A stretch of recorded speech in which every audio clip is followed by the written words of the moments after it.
Sanctus, Sanctus, Sanctus Dominus Deus Sabaoth. Salam jumpa kembali saudara-saudariku yang terkasih dalam Tuhan kita Yesus Kristus. Salam sejahtera untuk kita semua. Berkat Allah yang Maha Kuasa senantiasa menyertai kita. Marilah kita mendengarkan dan merenungkan bacaan-bacaan kitab suci hari Sabtu tanggal 4 April tahun 2026, hari Sabtu Suci, Vigili Paskah. Dalam nama Bapa dan Putra dan Roh Kudus. Amin. Bacaan pertama dari kitab Kejadian bab 1 ayat 1 sampai bab 2 ayat 2. Pada awal mula, Allah menciptakan langit dan bumi. Bumi belum berbentuk dan masih kosong. Gelap gulita meliputi samudra raya, dan Roh Allah melayang-layang di atas permukaan air. Allah berfirman, "Jadilah terang." Maka jadilah terang. Allah melihat bahwa terang itu baik, lalu dipisahkannya terang itu dari gelap. Allah menamai terang itu siang dan gelap itu malam. Maka jadilah petang dan pagi, hari pertama. Lalu Allah berfirman, "Jadilah cakrawala di tengah segala air untuk memisahkan air dari air." Maka Allah menjadikan cakrawala, dan Ia memisahkan air yang ada di bawah cakrawala itu dari air yang ada di atasnya. Dan jadilah demikian. Allah menamai cakrawala itu langit. Maka jadilah petang dan pagi, hari kedua. Lalu Allah berfirman, "Hendaknya segala air yang di bawah langit berkumpul pada satu tempat, sehingga kelihatan yang kering, dan jadilah demikian." Allah menamai yang kering itu darat, dan kumpulan air itu laut. Allah melihat bahwa semua itu baik. Lalu Allah berfirman, "Hendaklah tanah menumbuhkan tunas-tunas muda, segala jenis tumbuh-tumbuhan yang berbiji, segala jenis pohon buah-buahan yang menghasilkan buah berbiji." Allah melihat bahwa semuanya itu baik. Maka jadilah petang dan pagi, hari ketiga. Lalu Allah berfirman, "Jadilah benda-benda penerang pada cakrawala untuk memisahkan siang dan malam. Biarlah benda-benda penerang itu menjadi tanda yang menunjukkan masa-masa yang tetap, menunjukkan hari dan tahun. Dan sebagai penerang pada cakrawala, biarlah benda-benda itu menerangi bumi." Dan jadilah demikian. Maka Allah menjadikan dua benda penerangan yang besar, yakni yang lebih besar untuk menguasai siang dan yang lebih kecil untuk menguasai malam. dan Allah menjadikan juga bintang-bintang. Semuanya itu ditaruh Allah di cakrawala untuk menerangi bumi dan untuk menguasai siang serta malam dan untuk memisahkan terang dari gelap. Allah melihat bahwa semuanya itu baik. Maka jadilah petang dan pagi, hari keempat. Lalu Allah berfirman, hendaklah dalam air berkeriapan makhluk yang hidup, dan hendaklah burung beterbangan di atas bumi melintasi cakrawala. Maka Allah menciptakan binatang-binatang laut yang besar dan segala jenis makhluk yang bergerak, yang berkeriapan dalam air, dan segala burung yang bersayap. Allah melihat bahwa semuanya itu baik. Lalu Allah memberkati semuanya itu, firman-Nya, berkembang biaklah dan bertambah banyaklah, serta penuhilah laut, dan hendaklah burung-burung di bumi bertambah banyak. Maka jadilah petang dan pagi, hari kelima. Lalu Allah berfirman, hendaklah bumi mengeluarkan segala jenis makhluk yang hidup, ternak dan binatang melata, serta segala jenis binatang liar. Dan jadilah demikian. Allah menjadikan segala jenis binatang liar, segala jenis binatang melata di muka bumi. Allah melihat bahwa semuanya itu baik. Lalu Allah berfirman, baiklah kita menjadikan manusia menurut gambar dan rupa kita, supaya mereka berkuasa atas ikan-ikan di laut dan burung-burung di udara, atas ternak dan atas seluruh bumi, serta atas segala binatang melata yang merayap di muka bumi. Maka Allah menciptakan manusia itu menurut gambarnya, menurut gambar Allah diciptakannya dia, laki-laki dan perempuan diciptakannya mereka.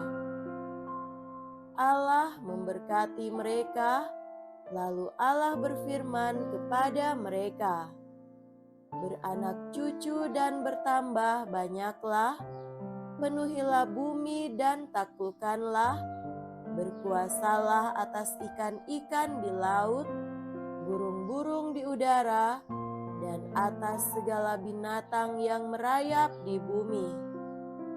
Lalu Allah berfirman, lihatlah, aku memberikan kepadamu segala tumbuh-tumbuhan yang berbiji, itulah akan menjadi makananmu.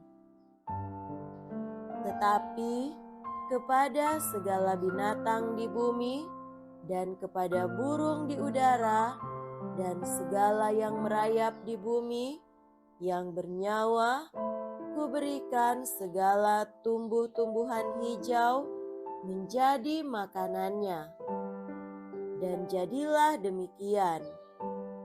Maka Allah melihat segala yang dijadikannya itu sungguh amat baik. Maka jadilah petang dan pagi, hari keenam.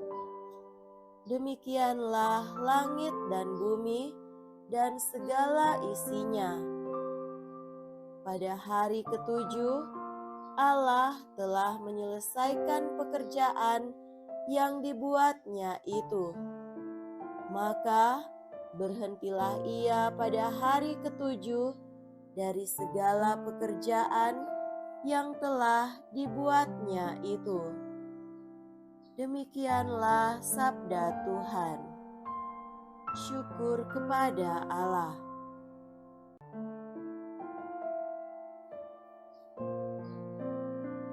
Bacaan epistola dari surat Rasul Paulus kepada jemaat di Roma, bab 6 ayat 3 sampai 11. Saudara-saudara, kita semua yang telah dibaptis dalam Kristus telah dibaptis dalam kematiannya. Dengan demikian, kita telah dikuburkan bersama dengan Dia oleh pembaptisan dalam kematian, supaya seperti halnya Kristus dibangkitkan dari antara orang mati oleh kemuliaan Bapa, demikian juga kita akan hidup dalam hidup yang baru. Karena jika kita telah menjadi satu dengan Kristus dalam kematiannya, maka kita juga akan menjadi satu dengan Dia dalam kebangkitannya. Sebab kita tahu bahwa pribadi kita yang lama telah turut disalibkan, supaya hilang lenyaplah kuasa dosa atas kita, dan kita tidak lagi menghambakan diri kepada dosa. Sebab siapa yang telah mati, ia telah bebas dari dosa. Jadi jika kita telah mati dalam persatuan dengan Kristus, kita percaya bahwa kita akan hidup juga bersama dengan Dia. Sebab kita tahu bahwa Kristus sesudah bangkit dari antara orang mati, tidak mati lagi. Kematian tidak berkuasa lagi atas Dia. Sebab kematiannya adalah kematian terhadap dosa, satu kali untuk selama-lamanya, dan kehidupannya adalah kehidupan bagi Allah. Demikianlah hendaknya kamu memandang dirimu. Kamu telah mati bagi dosa dan hidup bagi Allah dalam Kristus Yesus. Demikianlah sabda Tuhan. Syukur kepada Allah.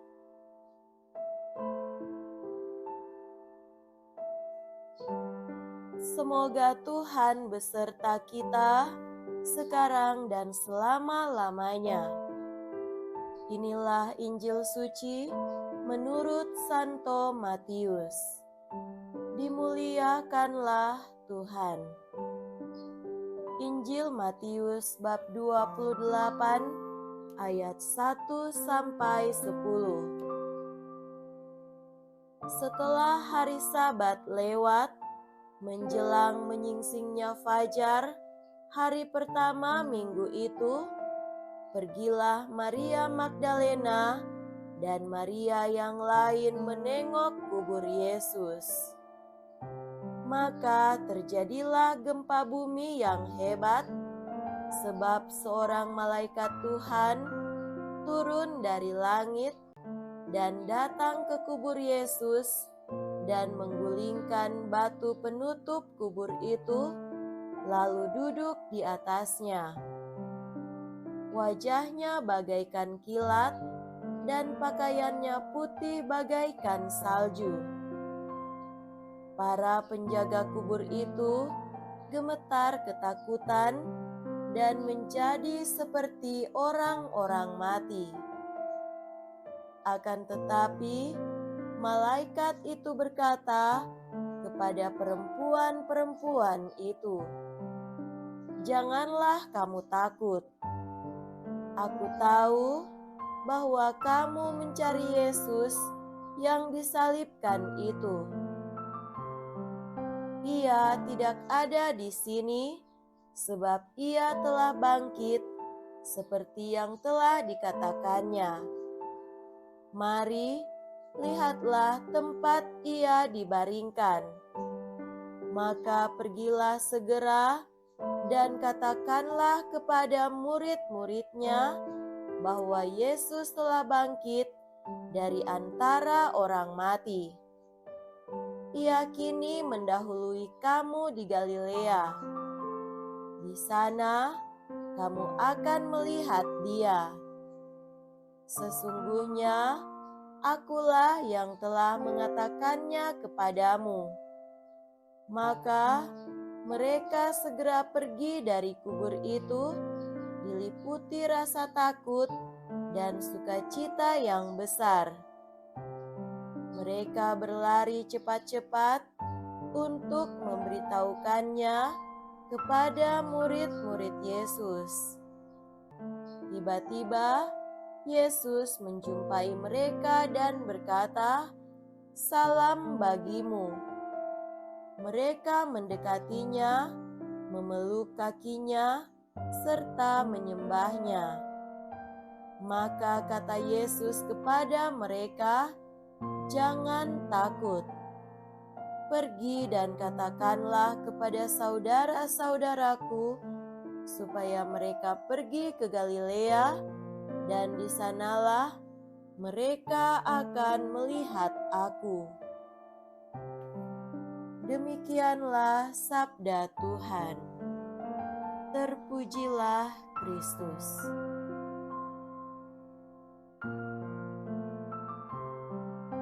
Saudara-saudariku yang terkasih dalam Tuhan kita Yesus Kristus, tema renungan kita pada hari ini adalah Kristus cahaya bagi hidup kita.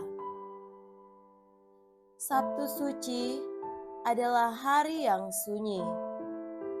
Gereja tidak merayakan Ekaristi pada siang hari. Tabernakel kosong, altar tanpa hiasan, suasana hening. Hari ini seperti menggambarkan pengalaman hidup kita ketika merasa Tuhan seakan-akan diam. Dalam hidup sebagai orang Katolik, kita sering mengalami Sabtu Suci pribadi. Saat doa terasa kering, saat masalah keluarga belum selesai, saat ekonomi sulit, saat sakit berkepanjangan, saat anak menjauh dari gereja. Kita bertanya dalam hati, "Tuhan, Engkau di mana?" Sabtu Suci adalah hari antara salib dan kebangkitan. Hari ketika harapan seolah terkubur bersama Yesus. Para murid ketakutan. Maria berduka. Semua tampak gelap. Bukankah kita juga pernah mengalami situasi seperti itu? Ketika rencana gagal, usaha bangkrut, hubungan retak, atau kehilangan orang yang kita cintai. Hidup terasa gelap. Masa depan tidak jelas. Namun, justru di tengah kegelapan itulah lilin Paskah dinyalakan. Dalam gereja yang gelap, satu cahaya kecil mulai bersinar. Lalu perlahan-lahan menerangi seluruh ruangan. Malam ini kita diingatkan, kegelapan tidak pernah menjadi akhir cerita. Kristus adalah cahaya. Dan cahaya sekecil apapun mampu mengalahkan gelap yang sebesar apapun. Saudara terkasih, liturgi malam Paskah membawa kita menyusuri sejarah keselamatan. Dari kitab Kejadian kita mendengar kisah penciptaan. Jadilah terang. Sejak awal, Allah menghadirkan terang untuk mengalahkan kegelapan.